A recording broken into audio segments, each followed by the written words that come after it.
Hello and welcome to Our Time. She just recently won the 2022 Cabaret Festival's Icon Award. Look at her there. Fantastic. Wearing a local label of couture and love and madness. And the Icon Award winner is here, and she's Libby O'Donovan. Hello. Hello. It's so great to be here. Thank you. Oh, no, it's great for you to be here. With me. Yes, and it is great for me Suddenly too. I've just gone to Dame Edna. It's great to be here with me. No, it's great that you could make this, because this award that you've just received is really a bit special. Yeah, I feel very honoured. I also felt, of course, and still feel very humbled by it, because you know what it's like. You just work at something for years and you do it because you love it. It's in your body. You can't imagine doing anything else. And every now and then you get a reward for your work and your love, and it just feels like a beautiful honour. So I was really surprised, actually, when they said, you've won this award. Well, what's even more special about it to me is that you live and come from South Australia. Yes. And Adelaide. That's right. And that to me makes it very special, because the Cabaret Festival is notorious for people coming from somewhere else to Adelaide to perform. But you've been in, is it every cabaret? Yes, I've been in every cabaret festival since its very beginning, in some capacity or other. Not necessarily doing a one-person show, but... Yeah. So I think I first met you when you were down at my theatre with, I'm trying to remember the group, there were three of you. Was it a singing group? Yeah. Mainly a singing group? Yeah. It might have been Flat on Your Baccarat. That's the one. Thank you very much. Yes. Flat on Your Baccarat. And why was it called Flat on Your Baccarat? Well, we had, obviously we were paying tribute to Burt Baccarat and all of his incredible compositions. Amazing stuff, yes. And we didn't know what to call it, and we were just rhyming words with Baccarat, or having that scansion, is it back to Baccarat or whatever, and then thinking, oh, the word back, if you look at it in the word Baccarat, it's spelt B-A-C-H, but thinking of it as B-A-C-K, and then we're thinking about things, and it was actually like a joke, oh, flat on your Baccarat, ha-ha, and then we couldn't get that out of our heads. It's often the way creative process works. But that show lasted for quite a long time, didn't it? About a decade, and we toured Australia probably 3 or 4 times. We went really regional, remote areas all over Australia, as well as the major cities, and we had a tour in Canada and a few other places overseas. It was just a beautiful show. It had a charm about it, because we weren't trying to create anything convoluted or for a specific audience. We were just going, oh, we love these songs, we'll do those. But the show actually was really at the beginning of this whole cabaret movement, as my memory serves me. Yes, in Adelaide, I think it was. When we very first did it in, I think, a fringe festival or something like that. You get the programs, and they have, music and dance and visual arts, and cabaret was literally one page. And you'd open up to the cabaret section, and there we were, Flat on Your Baccarat, with a couple of other cabaret shows that were more like burlesque shows, and then us. And then now, you fast forward 20 years, it's this much huge. Cabaret. And Cabaret much is huge, yeah. But see, I still remember you fondly with the hair. Yeah. We've got a photo of you with the hair. Yes. You were the only person I knew with the hair that looked like that. Isn't that brilliant? How did you do that? Did you spend hours rubbing your hands together with your hair? Oh, look, all I can say is I'm glad that when I had that hair, there wasn't social media, because I would have been trolled so much.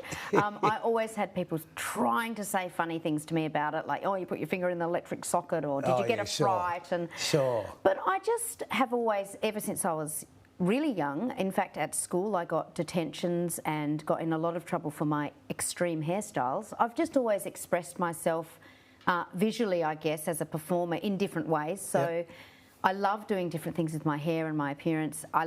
With the spiky hair, it was actually really easy. It's just, was it? It was really easy. I used to cut my own hair, dye my own hair, and do my own hair, as you could see from that photo. You mean you're not naturally a blonde? Yeah, I'm naturally a blonde, absolutely. Of course, as I'm naturally brown. Exactly. Yes, I understand that completely. I just give it a little lift, Yes, exactly. But I literally would twist it you know, if I look back... Oh, just do that. I would twist it. Sometimes I would backcomb it, but really I just twisted it and I had an amazing product that But what that did for you, that a lot of people don't really get, it made you stand out, but it made people want to watch you. Because on stage, you've got that amazing gift that, doesn't matter who you're working with, you get drawn to you.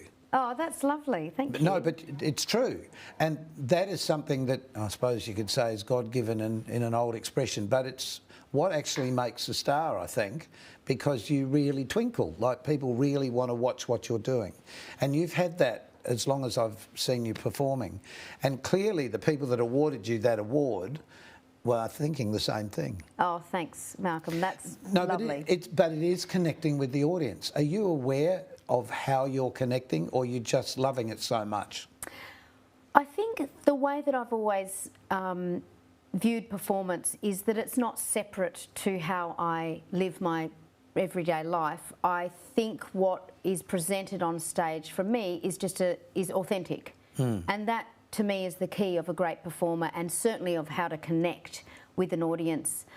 There are performers that do great character work. There are performers that do excellent sort of versions of themselves on best behaviour, and then off stage there's something different. Yes. But perhaps there's just something that's safe for an audience to see someone who is just themselves on stage, and maybe that is captivating because it's refreshing. I'm not sure, but I think that I love to connect with the audience, and my favourite kind of performance is cabaret because anything can happen on the night. My favourite kind of performing is the unexpected, last-minute panic rush change.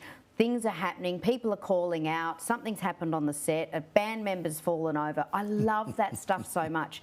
And that to me is real performing, is just going with the flow, making it work and having the best time. And it's only ever going to be like that once. That's what I love about it. That's the good thing. I always say go and see live performance because you could watch a television show and see the same thing every time you watch it. But a live gig is very much a once-in-a-lifetime opportunity. And especially with cabaret because, say you take music theatre, for example, you are supposed to see the same show every night.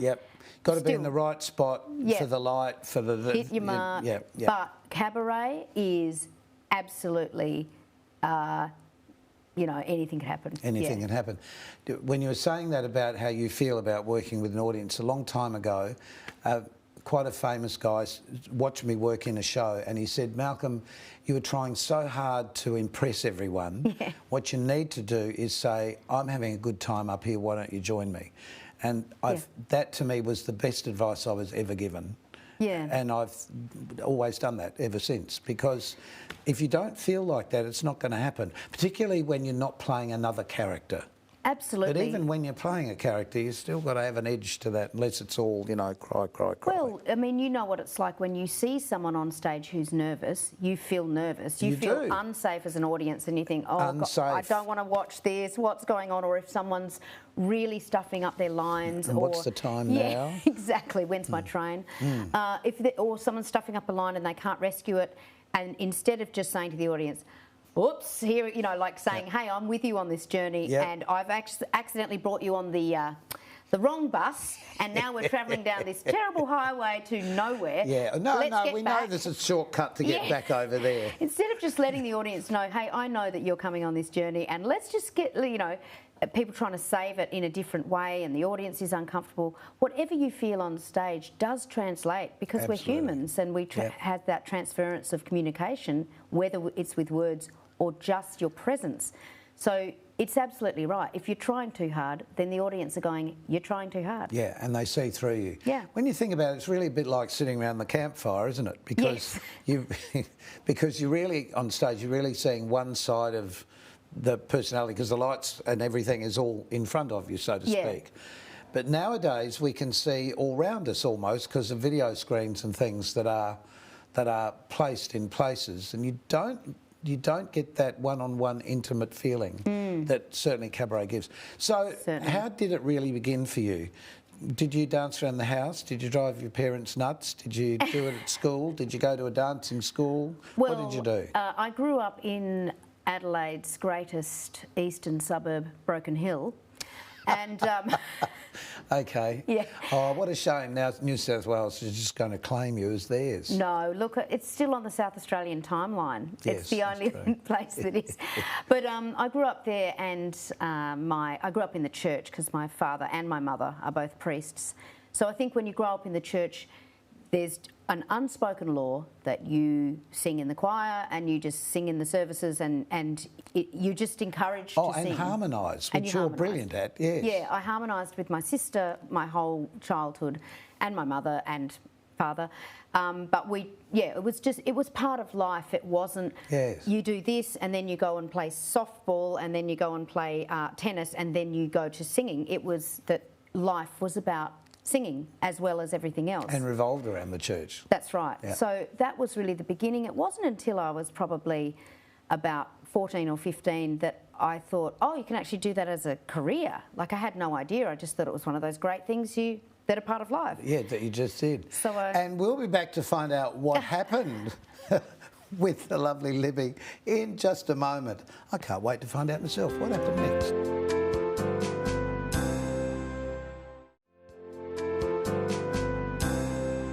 We're talking with Libby O'Donovan, cabaret star extraordinaire, and we got up to 14 when you were. That's when I started gigging professionally. Yep. So I started to do blues and jazz gigs at the wineries, cafes, restaurants as part of bands with my friend who played the organ, actually. Oh, okay. Was this in Broken Hill? No, this is here in Adelaide. Oh, you'd come to Adelaide. Yeah, so started, going to the Barossa, I think, and a little bit in McLaren Vale, but mostly the Barossa, that kind of area where the wineries had those lots and lots of big long days with long lunches and like their own little winery festivals. And they needed something to keep the day moving on, didn't they? That's right, all day. Yeah. So I would do 4 and 5 hour gigs, as a teenager. And it was so great. I just cut my teeth on a billion songs, but also learnt how to interact with different kinds of people, how to keep the crowd entertained. So you learnt to talk. Learnt to talk on stage. Because that's one of the hardest things, I think, for most people when they're first starting. Yes. How do you sandwich it all together? Well, you talk. That's right. And I think that's where I learnt that sense of just be yourself.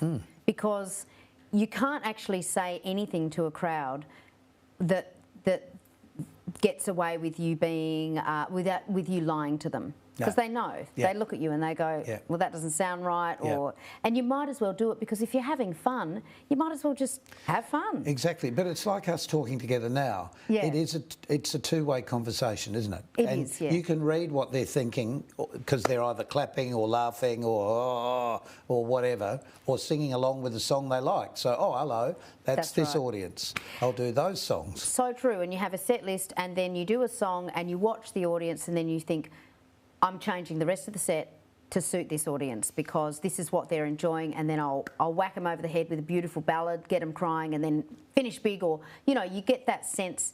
And in cabaret, I mean, you absolutely plan it.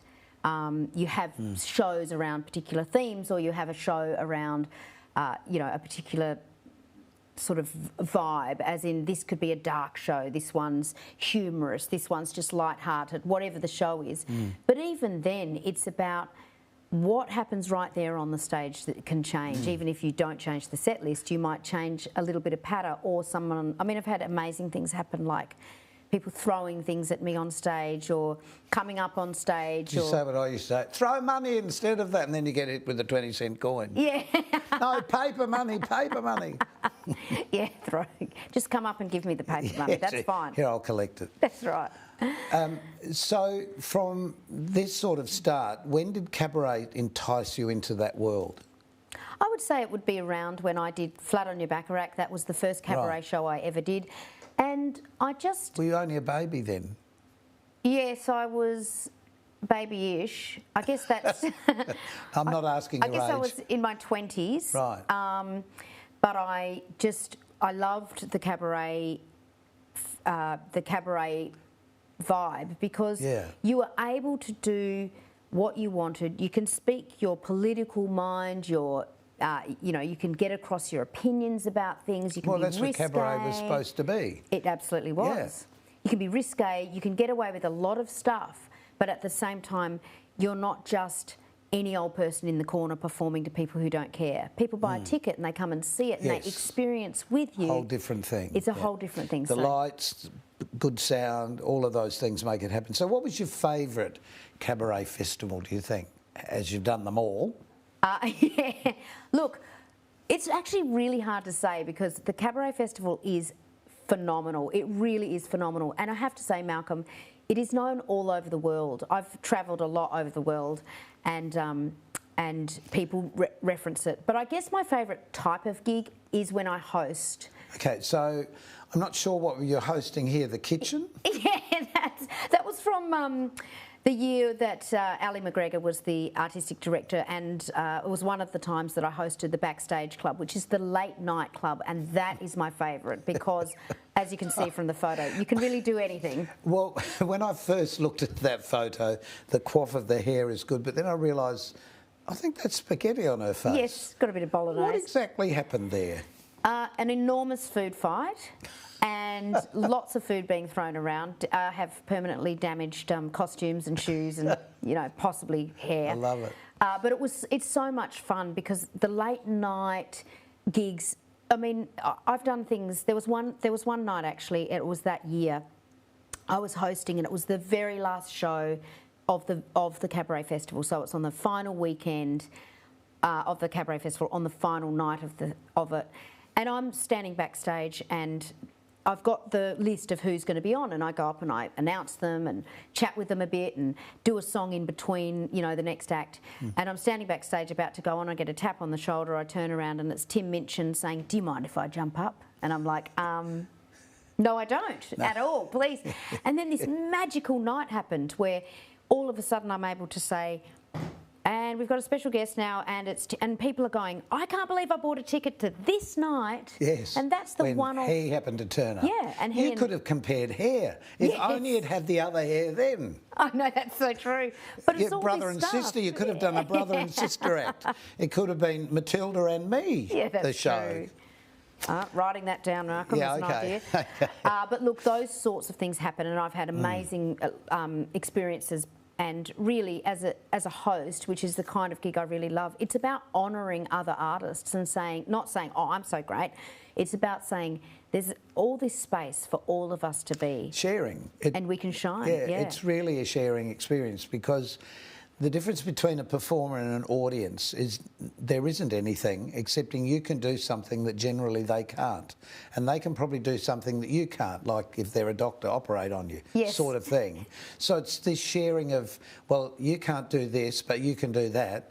And so let's just enjoy the time as humans together. That's how I absolutely agree, Malcolm, because it's communicating, it's community, and it's creating a safe community environment for that 60 minutes or that 90 minutes, and it is incredible, a one-off experience. Yeah, every night's different. So you're now working on this Cabaret Festival. Yes, I'm really excited. I am hosting the Late Night Club on the very final weekend, so... Oh, more food. Who knows? Yeah, who knows what's going to happen? Fight. I can't wait for that. I can't even say that anything's But planned. you were hosting it like this? Oh, look, obviously this is just my natural state. Sister Elizabeth, no, that's the show I'm doing is called Sister Elizabeth. This is your new show? My new show. So I'm hosting the Late Night Club, the Pina Colada Room, but in the middle weekend, the 10th, 11th and 12th of June, I'm doing my brand new show called Sister Elizabeth, and it basically looks at all the ways that nuns have been portrayed in pop culture, films, television, books, and having a look. There's some great music, of course. You're singing "I Will Follow Him," that was the big hit out of. Of course, yeah, there's Sister Act, there's Sound of Music, but also there are so many horror films where nuns have been... Oh, that's true. So many horror films with nuns. True. It's almost like when I was doing the research, I'm looking, going, there's all of this like saccharine sweet, almost, you know, happy ending kind of things, and then there's this great big gap, and then there's horror. Oh, and really then there's amazing. Monty Python. I think they did some nun stuff as well. Of course. And then there's Nun Sense, the show. Yes, oh, that's the right. more you talk about it, the more I'm thinking. I know. Yeah. And it is fascinating. There is a fascination with nuns for some reason, in film, television, pop culture, books, whatever, they can either be some kind of outrageous, domineering, disciplinarian, lesbian vampire, or so sickly sweet, angelic, virginal, beyond human existence. There was the nun here in Adelaide that had the hit record. Sister Janet Mead. Yes. I'm definitely doing her number one. She was the first woman. It's a bit of a tribute to her, I guess, in a way, isn't it? Because she was the first woman that broke through. Yes, she won a gold record, first Australian, and she was the first Australian woman to be nominated for a Grammy. I'd suspect the first nun as well. I suspect the only. Except for there was the French nun who did Dominique. Oh, that's right. Yes, but no, certainly as an Australian. Is that in the show too, the Dominique? Well, look, if I can very quickly learn French.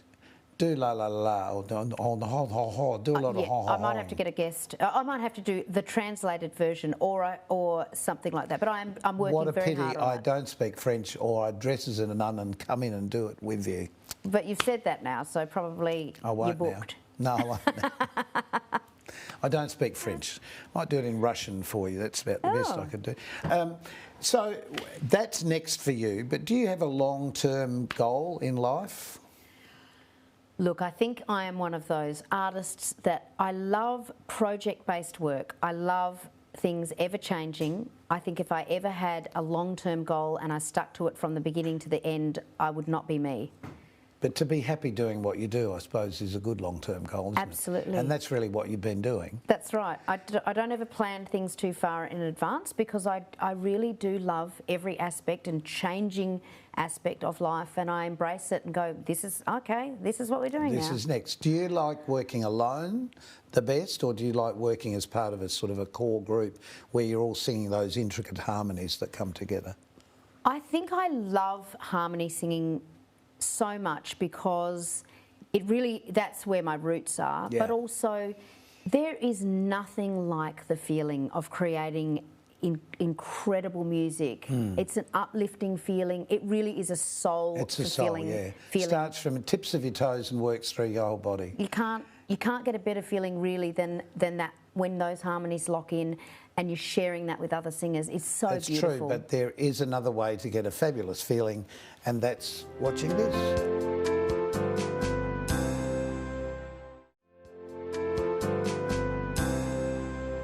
Cabaret performer extraordinaire Libby O'Donovan is and has been our special guest, and we're really talking about your next project, which is coming up, or which is about to happen, actually. Yes. The Cabaret Festival. Yeah, I'm so excited. Why is the Cabaret Festival so important, do you think? Just quickly. Because it has a huge variety of different kinds of performance, but also different kinds of shows that really do depict at that time what is going on socially and politically and ethically and morally and all the things right now. It's very current. And Cabaret. it can be challenging or just purely entertaining. Absolutely. You can go out going woohoo, or you can go out going, God, better Google that. Oh, so is your new show a woo? It's a woohoo. I want everyone to feel great when they leave, and Brilliant. no one. Well, I don't know. Someone might join the convent, but I doubt it. But everyone's going to have a really fun time. That is convent, not the other. No, what do witches join? Oh, the coven. The coven. They might join the coven. Oh, well, there you go. So they just whip the costume around a bit. That's right. So when are you on? 10th, 11th and 12th of June, so it's the middle weekend of the Cabaret Festival, and they're varying times. It's all online. And where are you on? At the banquet room at the Festival Centre. Right. So bring something to... the banquet room's quite a low ceiling, isn't it? It's a low ceiling. So for you, luckily you're not tall. It's fine for me. It is. I definitely can fit in that room. I've seen on some the performers stage. like, hello, the roof's here. I know, when you're on the stage, yeah. But it's a great room for cabaret because it's actually got that intimacy because the roof is down.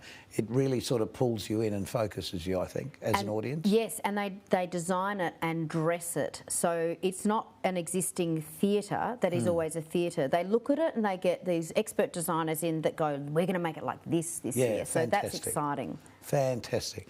Libby, it's been great talking to you, and congratulations for such a wonderful body of work. Good luck with the show. Time for us to go. Thanks again. We'll see you next time on Our Time. Keep yourself nice till then. Bye.